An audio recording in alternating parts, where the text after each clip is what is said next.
Me pilláis a punto de embarcar, rumbo a Sausalito.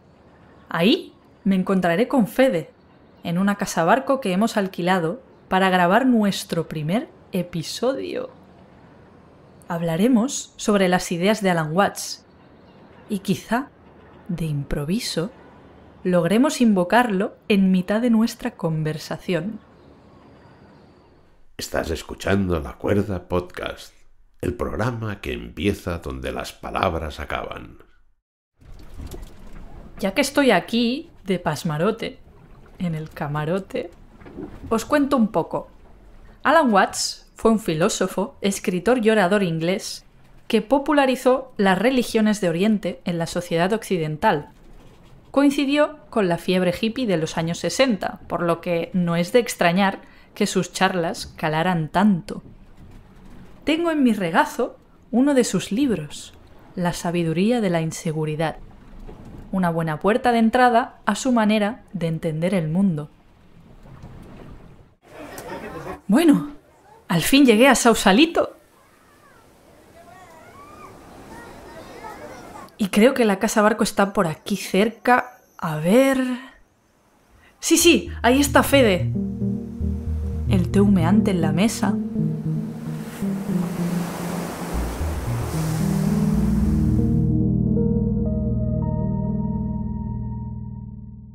En primer lugar, comentar un par de cositas sobre Alan Watts, la persona, y casi Alan Watts, el personaje, que como gran orador que fue, uno tiene la sensación de que se puede pasar horas y horas escuchándole. Y uno de los primeros disclaimers que hay, y que él mismo pone por delante y no hace ningún intento de ocultar, es que la manera en que hay que oírlo es un poco análoga a la manera en que uno escucha música. El objetivo de escuchar a Alan Watts no es aprender, uno no debería de estar escuchando a Alan Watts libreta en mano tomando apuntes, sino más bien como quien escucha una sinfonía o una canción que le gusta mucho, en donde el compositor y el intérprete no tienen nada que venderte, no quieren convencerte de nada, ni cambiar tu opinión, ni persuadirte, sino que simplemente el objetivo es que en el propio escuchar la música encuentres tú el disfrute. Totalmente. De hecho, te lo pones y es adormecedor incluso. Hombre, no. Bueno, es verdad, se puede usar. Yo sé, sí, hay gente que le va bien para las noches de insomnio. Lo que pasa es que lo que dices es tan interesante que al final acabas distraída con lo que dice, sí, ¿no? Y le das vueltas. En ese sentido es un orador versátil.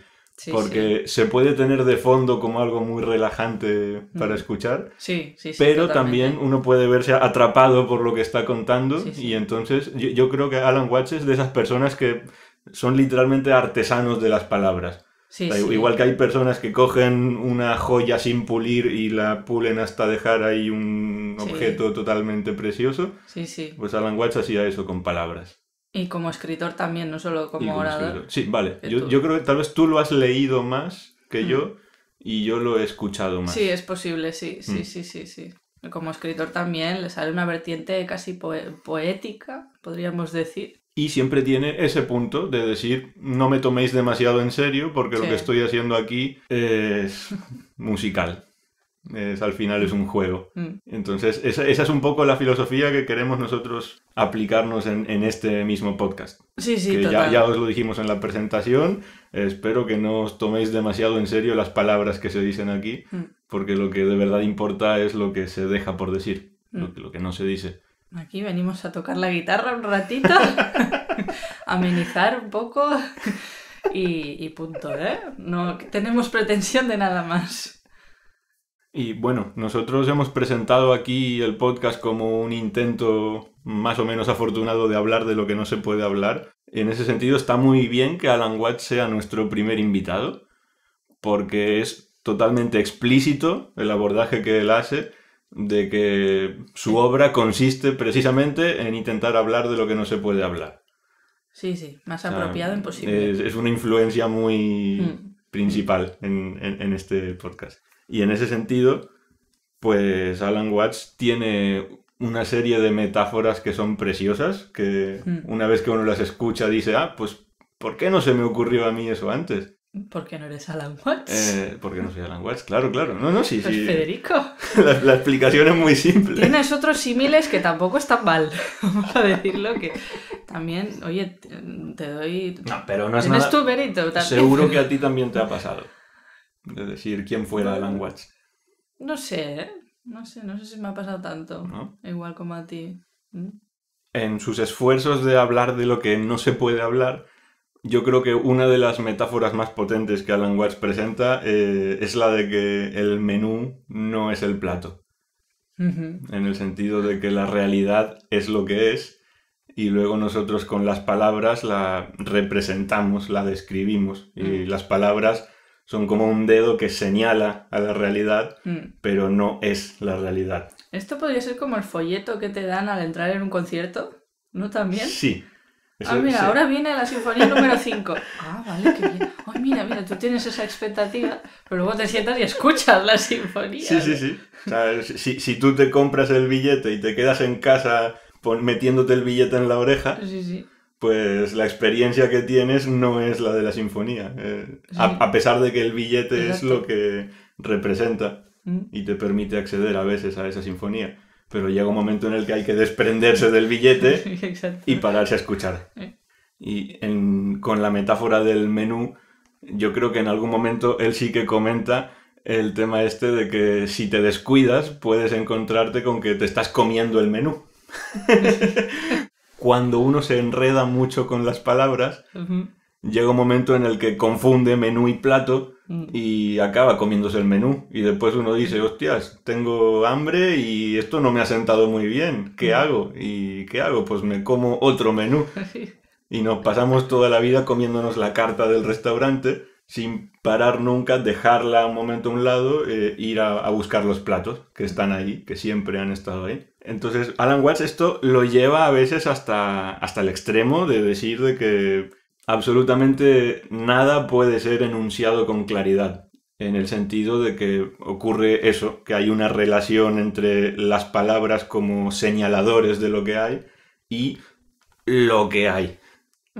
Entonces, claro, uno se puede imaginar en lógica formal y en matemáticas, ahí sí que se puede enunciar cosas con total claridad, pero se puede en la medida en la que se enuncian cosas que al final son lenguaje hablando sobre el propio lenguaje. Todo es pura forma, pero en el momento en el que hay que introducirle el contenido de lo que, abusando del lenguaje, llamamos la vida real, ahí se produce una desconexión y automáticamente tenemos ese problema de que la carta no es el menú. El menú no es el plato. Exacto.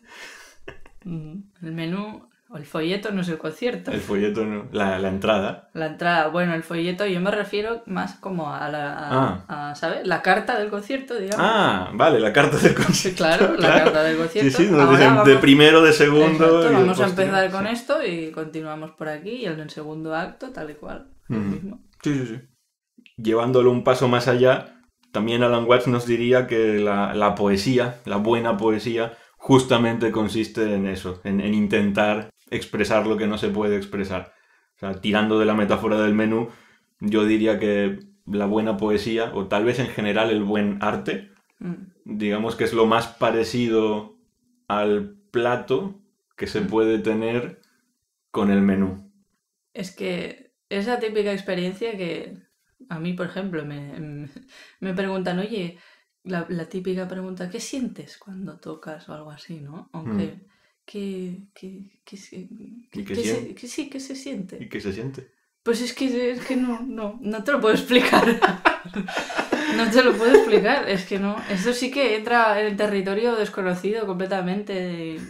¿Y yo qué te voy a contar ahora? Yo qué sé. Es como cuando me entra la inspiración, por así decirlo, ¿no? Que bueno, que eso igual te puede entrar o no te puede entrar, ¿no? Puede suceder o no puede suceder.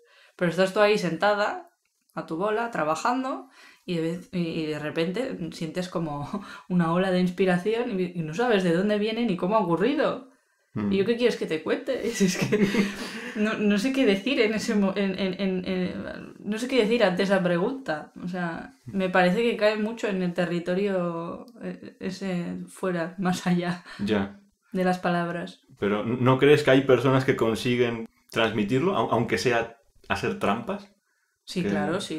Tú Sí. lees la... La de libros que hay sobre la inspiración artística Claro. y la figura del escritor y de lo que piensa y lo que le corroe por dentro y cómo encontrar a las musas y qué son las musas y hay Ya. un mogollón de literatura al respecto. Ya. Pero a mí, o sea, si me preguntas realmente, sinceramente, yo no te sabría decir de dónde viene eso. No, yo creo que al final todo eso siempre tiene un punto fraudulento, casi diría. Mm. Porque es como intentar convencer a una persona de que si lee mucho sobre aerodinámica y equilibrio, no necesita ir en bicicleta. Y leyendo sobre relatos de ir en bicicleta ya sabe todo lo que hay que saber y siente todo lo que hay que sentir yendo en bicicleta. Sí. Y al final, hasta que no te subes a la bicicleta y pedaleas, la experiencia te elude. Sí, completamente. Sí. E incluso yendo más allá, Alan Watts también nos llega a plantear que esta dicotomía, esta separación entre el menú y los platos, es este juego en el que nos metemos con el lenguaje a enredarnos y después ya no sabemos desenredarnos, es lo que nos lleva a la confusión de esperar que el mundo tenga sentido, ¿no? Cuando una persona dice, oh, es que la vida no tiene sentido. Aquí Alan Watts diría, ojo, que cuando dices la vida hay dos cosas. Uno es el ruido que tú haces con la boca, así es, dices la vida, y esos son unos sonidos que han salido de tus cuerdas vocales y de tu cara. Sí. Y luego está la vida, que es eso que está ahí, el plato. Entonces, la vida, en cuanto a sonidos que haces con la boca, tiene sentido. Puedes abrir el diccionario y mirar lo que significa y puedes hablar de ello y puedes convencer a la gente de cosas. Hay una definición. Sí, y te puedes inventar la tuya propia si quieres. Pero la vida, eso que está ahí, es algo que cae más allá de los límites del lenguaje y por lo tanto exigirle que tenga sentido es exigirle algo que no le corresponde. Es como exigirle a una ballena que tenga Bluetooth. No procede. Con Bluetooth. Si alguien ve una ballena con Bluetooth, por favor, notifíquenoslo. Nos gustaría saber que eso existe en la vida. Pero bueno, yo creo que todos somos culpables de esto. Ves. Porque el impulso de querer encontrarle el sentido a las cosas... Es que eso produce mucha congoja en general. O sea, en el curro tenía una compañera que me venía cada mañana con algún drama de estos en sus relaciones sentimentales. Y me venía y me decía, oye Laura, es que había sufrido una ruptura recientemente. Sentimental. Sí, siempre era un poco lo mismo. Y yo encantada de escucharla, o sea, me encanta el chismorreo y adelante, cuéntamelo todo. Y me venía, un día me vino muy, ¿cómo decirlo? ¿Afectada? Afectada, sí. Me vino muy afectada y se me quedó grabada la conversación porque es que justamente me dijo esto de, Laura, es que yo solo necesito saber por qué ha sucedido. Ya está. Yo, si sé por qué ha sucedido esto, por qué hemos roto, yo solo quiero entender qué le pasa por la cabeza a este chico. Ya está, entonces puedo pasar página. Ya. Pero con esa condición. Ya. ¿Sabes? Sí. Y si no sé qué ha sucedido y no lo entiendo, no tiene ningún sentido y yo me amargo. Claro, me llamó mucho la atención. Por aquel entonces yo no conocía a Alan Watts, ni sabía nada de todo esto, ni sabía que si la vida tiene sentido o no tiene sentido, pues probablemente me daba un poco igual. Pero sí, me llamó mucho la atención esa congoja que tenía ella, que tenía que ver con el no saber por qué había sucedido. Y pensé, bueno, pero es que si tienes que ponerte así con todo, tú imagínate, ¿no? La de dolores de cabeza que vas a tener durante el día porque no sabes por qué ha pasado eso o aquello o lo otro, ¿sabes? No, y al final pues la respuesta te la tienes que acabar medio inventando porque sí. Es que estamos en las mismas. A lo mejor las razones profundas de por qué pasó lo que pasó son demasiado complicadas como para que el otro las pueda explicar y ella las pueda procesar. Y incluso en el simple acto de ponerlo en palabras ya se está cometiendo un fraude. porque nadie se conoce a sí mismo de forma total, absoluta y completa y luego lo puede verbalizar. Pero bueno, somos criaturillas de sentido y significado. Sobre todo cuando nos enredamos al juego de hacer ruiditos con la boca. Uy, nos encanta. Sí, Aquí estamos. O sea, es que es el principio de todos los problemas. Aquí estamos. Estás escuchando La Cuerda Podcast, tu alternativa de confianza al silencio. Joder, macho. Y bueno, por jugar un poco con esos ruiditos que hacemos con la boca, por ejemplo, una cosa que nos diría Alan Watts es que si nada tiene sentido, si yo como persona vengo aquí y afirmo nada tiene sentido, luego la propia afirmación de que nada tiene sentido está incluida dentro de ese todo que no tiene sentido. Y entonces no tiene sentido afirmar que nada tiene sentido. Entonces, a mí por eso me parece muy interesante las ideas que pone Alan Watts sobre la mesa, porque tienen ese punto en el que si se digieren a medias y no se terminan de digerir bien, es fácil usarlas para justificar y caer en el nihilismo, pero en cuanto se terminan de digerir te das cuenta de que esa posibilidad ha quedado descartada. Porque justamente si uno llega a la conclusión de que nada tiene sentido y por lo tanto lo que hay que hacer es deprimirse y estar todo el día en el sofá mirando Netflix y comiendo helado a cucharadas, está uno pasando por alto el hecho de que realmente no tiene uno la capacidad de enunciar el sinsentido de las cosas. O sea, que estás ahí viendo Netflix, comiendo helado a cucharadas. Sí. Yo y no tienes la capacidad de discernir si aquello que está sucediendo a tu alrededor tiene sentido o no. No, lo que digo es que al final es contradictorio. Es como si la famosa frase esa de yo soy mentiroso, todo lo que yo digo es mentira. Pero vamos a ver, ¿y esa persona que está ahí comiendo helado mirando Netflix? Bueno, ¿Qué hacemos con esa persona? O sea, que... Bueno, esa persona... forma parte de la vida. O sea... Librillo del maestrillo Alan Watts, yo diría, esa persona está confundiendo el menú con el plato. Y como ha llegado a la conclusión de que el menú es contradictorio y no tiene sentido, los platos son contradictorios y no tienen sentido. Y entonces le está atribuyendo a los platos ciertas características que son propias del menú. Entonces Alan Watts lo que diría es que la manera en que uno se sale de ese embrollo justamente es a través del silencio. El silencio sería el gesto de dejar el menú encima de la mesa y esperar un poquitín que enseguida llega el plato que uno ha pedido. ¿Sirve de algo? Bueno. Probablemente no. Cuando uno está en esa situación, no. Muchas de estas cosas son como el entrenamiento que hace uno cuando las aguas están tranquilas para después tener la experiencia de saber capear el temporal después cuando el mar esté más picado. No tiene mucho sentido ponerse uno a explicar cómo se navega en un mar movido por primera vez a una persona que la acabas de tirar en un mar movido, pero esto sí que puede tener un poco el papel ese de preparación, de que después cuando pasan las cosas uno tiene los recursos para darse cuenta, esto es eso que el señor Watts decía que no era para tanto. Vale, y ya llevándolo a terreno tuyo. Al terreno mío. Al terreno tuyo. Otra de las metáforas que Alan Watts explota mucho es la de la música. Justamente como hemos dicho que el objetivo de la música es la propia música.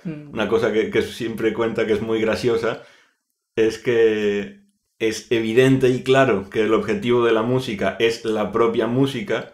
Porque si el objetivo de la música fuese llegar a algún sitio, si lo importante no fuese el camino, sino la destinación, entonces lo que pasaría es que los intérpretes de orquesta que sean capaces de dirigir la orquesta lo más rápido posible para que todos los músicos acaben la sinfonía lo antes posible, serían considerados los mejores. Ajá. ¿No? Y la gente que compone obras simplemente compondría un finale apoteósico, un acorde final espectacular y todo el mundo rompería en un aplauso gigantesco, ¿no?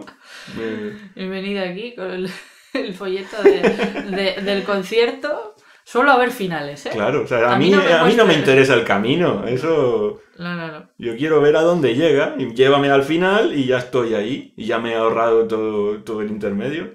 Es que tiene todo el sentido, ¿eh? ¿Nunca te has planteado iniciar una carrera como compositora de finales? Compositora de finales. Pues mira, te voy a decir una cosa.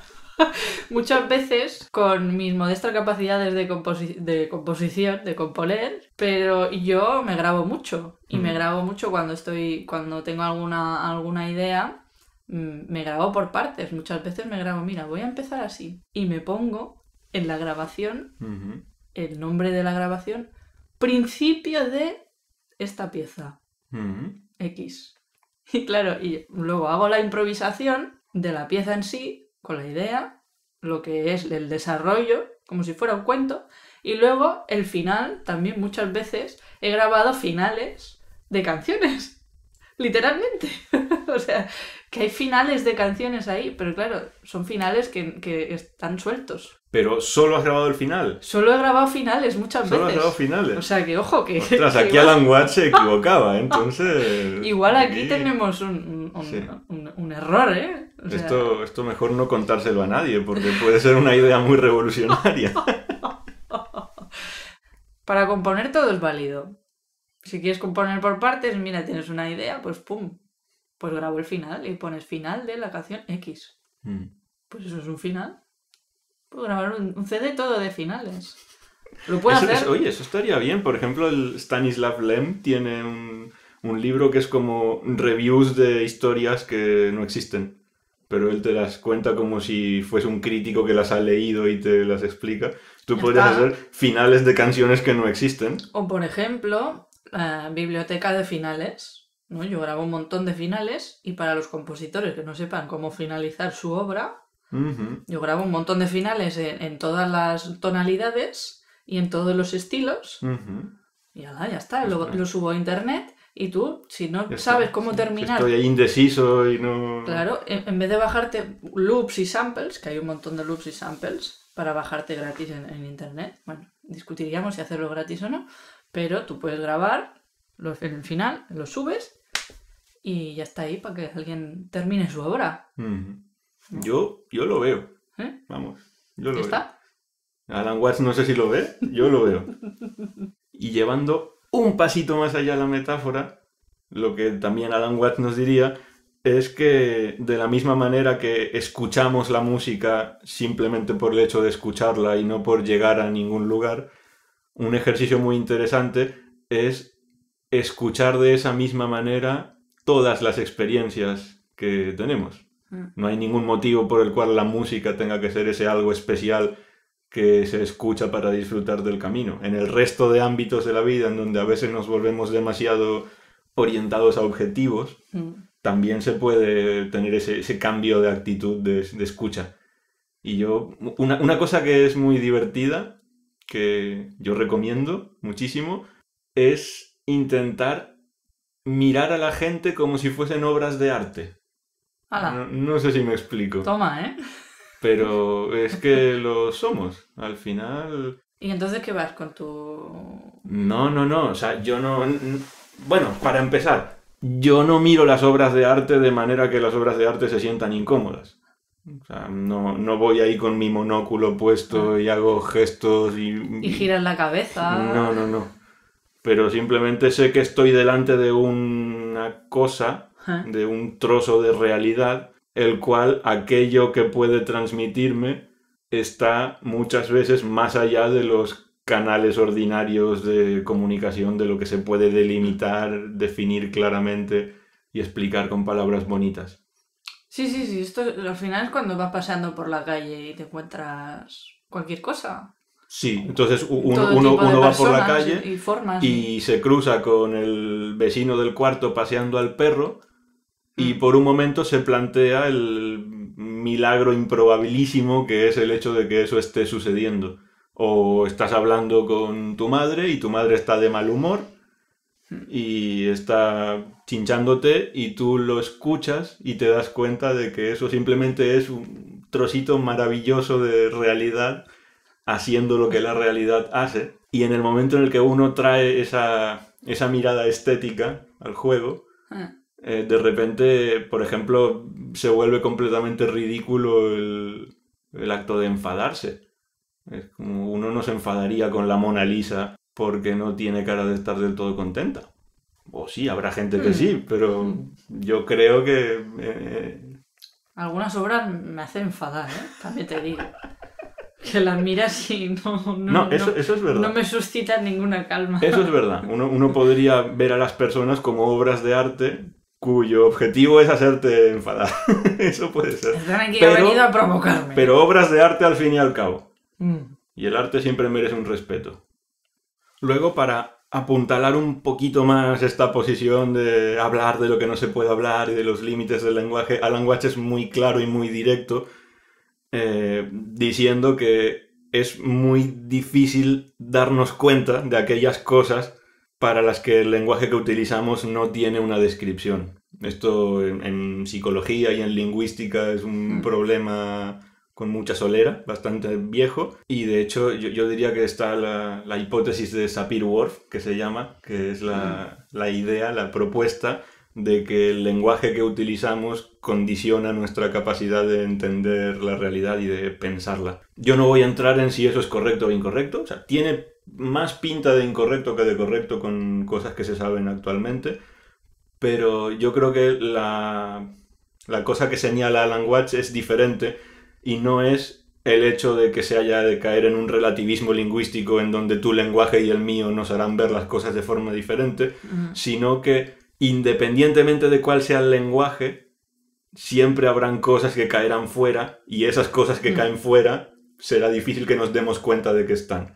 Si fuésemos aquí dos mentes privilegiadas que hablasen todos los idiomas del mundo, incluso así seguiríamos teniendo una visión bastante limitada de la realidad, en el sentido de que habrían cosas que son bastante evidentes como platos, pero como no están bien definidas en nuestros menús, nos cuesta mucho estar en relación con ella de manera consciente y activa. Probablemente lo estemos, porque al final nosotros también somos platos, pero cuando hablemos de ello será como un grandísimo elefante en la habitación que está ahí, siempre ha estado ahí, va a seguir estando ahí y nosotros somos maravillosamente ignorantes de su presencia. Y es que, claro, en este juego, en este tira y afloja entre el menú y los platos, al final lo que ocurre es que nuestra interpretación de la realidad a través del lenguaje acaba siendo como la interpretación de un test de Rorschach. Seguro que lo conoces, lo que son como manchas de tinta en una hoja plegada, que son simétricas, y que hay gente que ve una mariposa y hay gente que ve una calavera, y supuestamente en función de lo que veas eso es un reflejo de tu estado inconsciente. El punto que se quiere clarificar es que la cosa que hay ahí es la que es y nuestra interpretación es algo que nosotros traemos y aportamos y ponemos sobre la cosa. Entonces, yo tengo una idea que me ronda la cabeza desde hace un tiempo y me hace mucha risa. A ver. Yo esto lo llamo la zoología de nubes. Entonces, la zoología de nubes consiste en imaginar una sociedad más o menos idílica, eso es lo de menos, pero vamos a ponerla idílica, así todo es más alegre.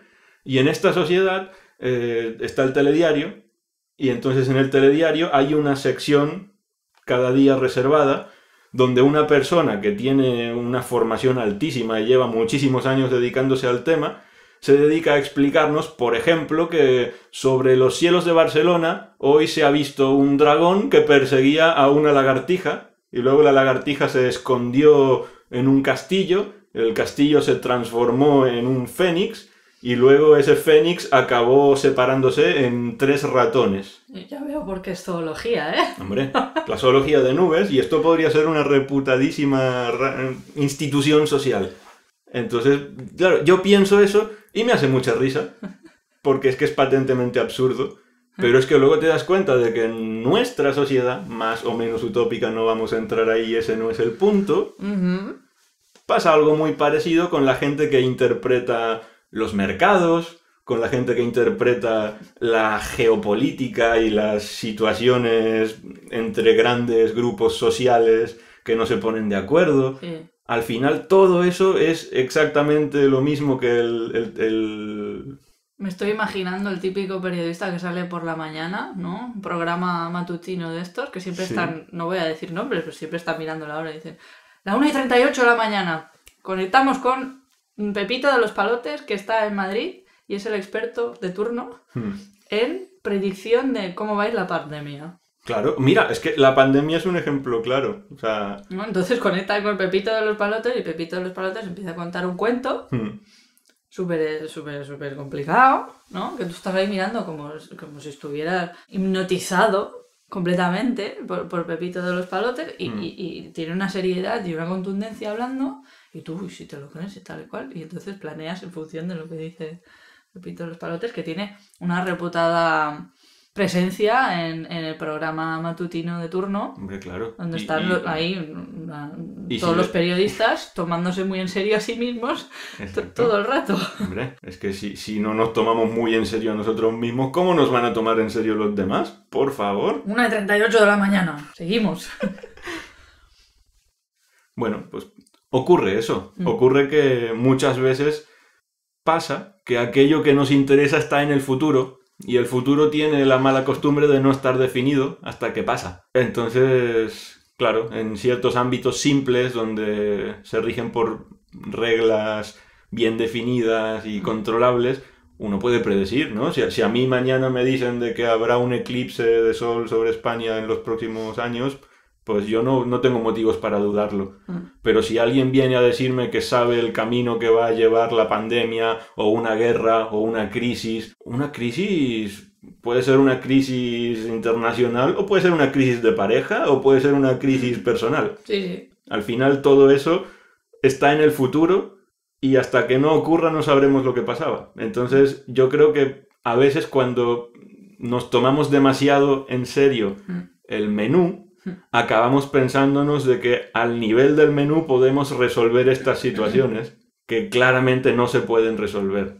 Nos podemos convencer de que sí, y si somos muy buenos con las palabras y somos muy serios y muy respetables, entonces lo que pasará es que luego, cuando nos equivoquemos sistemáticamente, reescribiremos nuestra historia para que parezca que nosotros siempre habíamos dicho lo que iba a pasar y pasó. Claro. A posteriori todas las modificaciones son buenas, ¿eh? Sí.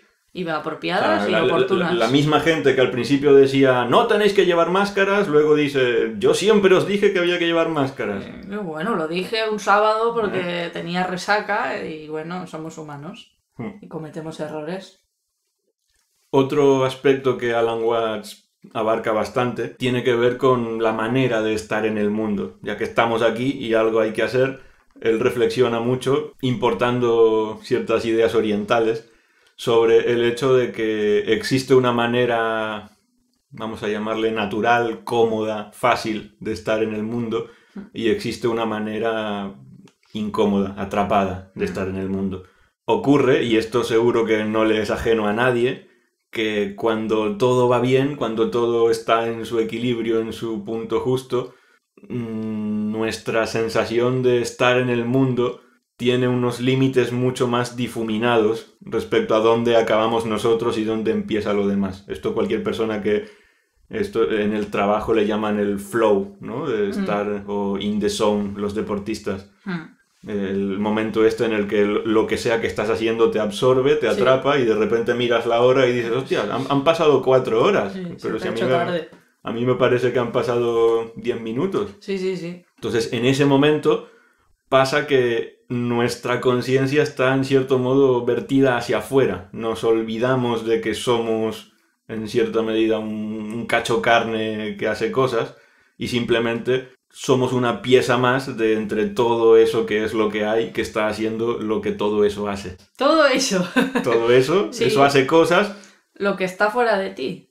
O sea, tú te sientes integrado en todo eso que hace cosas. Bueno, como algo que hace cosas porque no te das cuenta de esa separación. Exacto. No es necesariamente lo que está fuera de mí. Es que la separación dentro-fuera deja de importar. Sí. Estás mega integrado.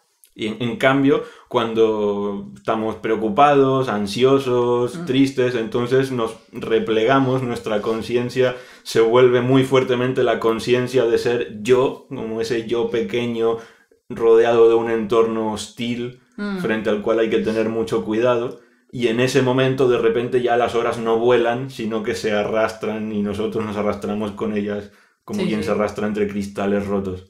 Tiene una frase que me gusta mucho. Si te ves el ojo es que tienes cataratas.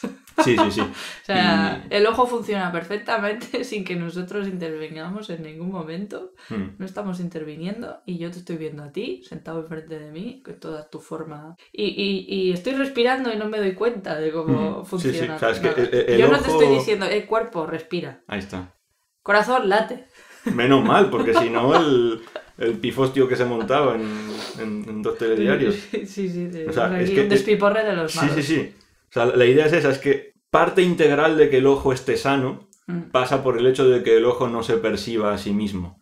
El ojo es la herramienta a través de la cual se percibe la información visual.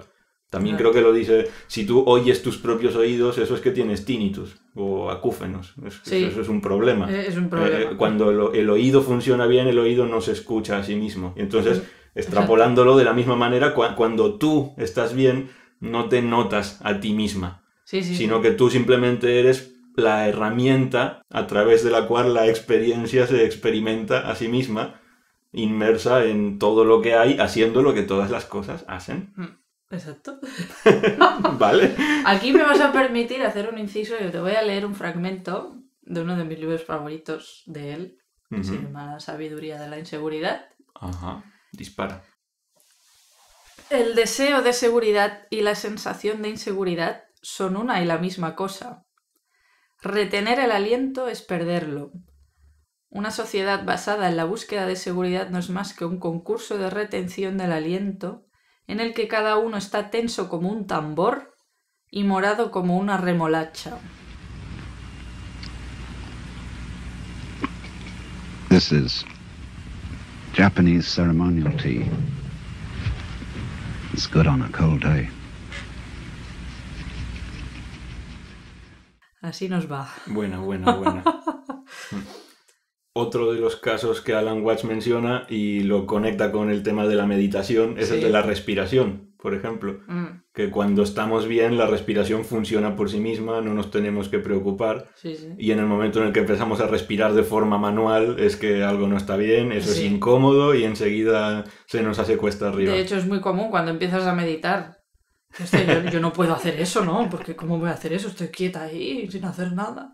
Y tengo que respirar, concentrarme en la respiración y justamente se te acelera el pulso. Y es una barbaridad, ¿no? Que estás ahí tranquila y justamente cuando te sientas a meditar ocurre la taquicardia. Claro, ¿eh? Sí, no respiro yo, ¿quién va a respirar por mí? ¿No? Y luego, por ejemplo, Alan Watts nos cita una frase de Lao Tse, que tiene que ver con esto de la naturalidad, de la manera de fluir con las cosas que son, haciendo lo que las cosas hacen, que parafraseando viene a decir algo así como que la verdadera virtud, la virtud más alta, no es consciente de sí misma. Y en la medida en que no es consciente de sí misma, es la virtud más alta. Sin embargo, la virtud inferior sí que es consciente de sí misma. Y en la medida en la que es consciente de sí misma, no es verdaderamente virtuosa. Y es por eso que yo creo que todos tenemos ese escepticismo cuando tenemos delante a alguien que está totalmente convencido de ser una persona buena. Yo aquí soy la persona buena de la película. Los malos son los otros y yo soy la persona buena. Que es muy evidente, además. Suele ser muy evidente, ¿no? Sí. Cuando alguien va con esos ínfulas. Sí. Digamos que la persona que se sabe a sí misma muy virtuosa y se pavonea de ello es como la persona que se sabe a sí misma muy humilde. Y está muy orgullosa de ser la persona más humilde de la habitación. Y ya también, por último, está la famosa historia esta del 100 pies. Que llevaba toda su vida haciendo lo que los 100 pies hacen, que entre otras cosas es caminar con sus muchos piececitos. Hasta que un día se topó con un sapo. Y el sapo le preguntó, oye, 100 pies, si yo aquí con mis 4 patas a veces ya me cuesta caminar, ¿cómo haces tú con todos esos pies para no tropezarte continuamente? Y claro, el 100 pies que de toda la vida había caminado sin ningún problema, de repente se puso a pensarlo, se empezó a obsesionar con la idea de qué pata iba después de qué otra pata y la coordinación de todas juntas y nada, se tropezó y todavía está ahí hecho un burruño en la zanja porque... Como Gregor Samsa, boca arriba, así. Exacto. Pli, pli, pli, pli, con las patitas hacia arriba. Exactamente. Esperando su metamorfosis. Pero al Que revés. no llega. Entonces, claro, el pobre 100 pies lo que le pasa no es que le falten conocimientos, en cierto modo es que le sobran conocimientos. En algunos casos, por ponernos aquí con la moraleja, la sabiduría pasa por abandonar conocimientos en las situaciones en donde el exceso de conocimientos es lo que nos lleva a los problemas. Siempre saco este ejemplo, pero me lo has puesto a huevo. ¿Vale? Es como Notes Anonymous de Miles Davis. Él decía que muchos músicos tenían que ir a Notes Anonymous, que sería como el Alcohólicos Anónimos para músicos, para los músicos que están todo el rato tocando notas sin parar. Adictos a las notas. Adictos a las notas. Irían ahí de manera anónima, ¿no? Se confesarían todos sus pecados ahí entre todos. Ostras, además podrían seguir un programa de 12 pasos como Alcohólicos Anónimos, ¿no? Y ya tienes la escala cromática. Ya tienes ahí montada. todas las tonalidades ahí todas. Oye, pues... Hoy empezamos por el do. No, La reducción de las me notas. llamo Jake y abuso de la nota do. Sí, exacto. Hola, Jake. A nosotros también nos ha pasado. Sí. Y ejercicios para dejar de hacer eso. Y ese concepto, cuando lo leí, me pareció maravilloso. Es que, y él lo decía mucho, que abogaba por el desaprender. Que hay un momento que ya no puedes... que es contraproducente. Seguir estudiando, seguir indagando más y más en la música, ¿no? Sí. En el menú. Bueno, sí, vamos a tocar un poco y a ver qué pasa, ¿no? Es que yo creo que ocurre eso, es muy difícil aprender directamente sobre el plato. O sea, mientras sea a través de esos ruiditos graciosos que hacemos con la boca. Sí. O sea, yo entiendo que una persona que aprende a nadar y le dan clases de natación en la piscina, pues incluso podría recibir clases de una persona que no habla. La música es el ejemplo clarísimo. La de músicos que no saben leer notas en una partitura y aún así pues son exitosos. Gustavo Santaolalla, por ejemplo, que no es un mindundi, compositor de grandes bandas sonoras como Babel, Brokeback Mountain. ¿No sabe leer partitura? No sabe leer partituras. Vaya. Pero toca, bueno, pues toca como Los Ángeles en un estilo particular suyo que ha desarrollado desde que es joven y empezó con el rock y ahora, pues bueno, hace de todo y ha dicho de todo y todo tipo de música a lo largo de su carrera sin saber leer una partitura. Sí, es que yo creo que vivimos en unos tiempos un poquitín obsesionados con el aprender, con el hecho de que todo puede convertirse en un producto. Y ese producto tiene unos límites bien definidos y sobre él se pueden enunciar unas características bien definidas y esto se puede vender a un precio conveniente para que los demás lo consuman y entonces esas personas, gracias a ese conocimiento que han consumido, de repente tengan un mejor desempeño, ¿no? Una optimización en la manera en que viven la vida. Y bueno, eso es algo que aquí en este podcast personalmente nos produce un poquitín de risa floja. Porque justamente la mayor virtud de lo que hay, haciendo lo que hay hace, es, como comentábamos antes, que las cosas en su inmensa mayoría se regulan solas y menos mal que es así. O sea, por mucha nutrición que leamos y el último grito en conocimiento sobre cómo optimizar el rendimiento deportivo y todo lo demás, imagínate que hiciese falta tener un doctorado en bioquímica para poder digerir la comida. Y que tuvieses que respirar de forma consciente siempre y que tuvieses que calcular las curvas de activación y desactivación de tu ritmo cardíaco en anticipación a cada momento en el que tendrás mayor o menor esfuerzo físico. Al final ocurre que nuestro juego de querer saberlo todo, entenderlo todo y optimizarnos y optimizar nuestro entorno, no le quito validez ni importancia. Yo sé que en algunas situaciones eso puede ser francamente útil y en la medida en la que sirva para que la gente sea más feliz, se muera menos de hambre o en general se muera y nuestra estancia en la Tierra sea un poco más llevadera, bienvenido sea. Pero tiene ese punto en el que muchas veces las cosas funcionan, pero no funcionan por el motivo por el que creemos que funcionan. Yo esto en mi cabeza siempre me viene a la cabeza la metáfora del reloj roto, de que muchas veces damos la hora bien, pero por pura casualidad. Cuando nos obsesionamos demasiado con pulir y repulir el ultimísimo detalle de la carta, y estamos todo el día diciendo mi carta es mejor que tu carta, pues no, mira, porque a tu carta le falta esto, que a mi carta no le falta.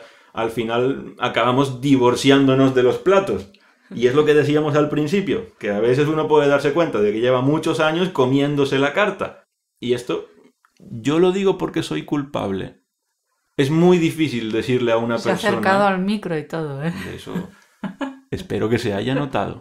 Es muy difícil convencer a una persona que está empachada de cartas que su problema es que está empachada de cartas. Porque lo más normal es que o bien te mande a freír espárragos o bien piense que su solución consiste en comer mejores cartas. Sí, sí. No, es que te estoy mirando con complicidad. Vale. Porque yo hace mucho tiempo que lo conozco. Sí, sí, sí. Y bueno, sí. Se ha confesado como si estuviéramos aquí en Notes Anonymous. Si en algún momento da la sensación de que estoy juzgando al personal en función de cómo es o lo que hace, al final tened en cuenta que al único que estoy juzgando es a mí mismo hace unos años, ¿vale? No va por vosotros, va por mí. Sí. No eres tú, soy yo. Sí. Es como el concurso de retención del aliento.